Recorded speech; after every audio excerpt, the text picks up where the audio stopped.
Николай Яковлев. Ингуши. Жизнь ингуша сделалась очень тяжелой.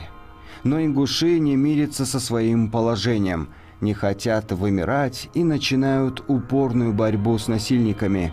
Конечно, они не могут действовать открыто, но из добрых и кротких людей в короткое время становятся первыми абреками на Кавказе.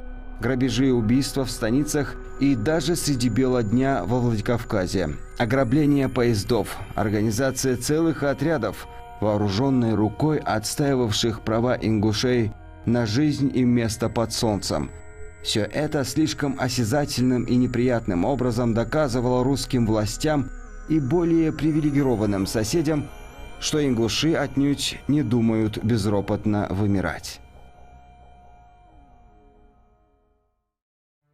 Люди, едва объединенные в народ крупными узами и общим языком, которые в совершенной свободе используют силу тренированной руки, чтобы добиться желаемого, и которые в такой свободе находят свое счастье.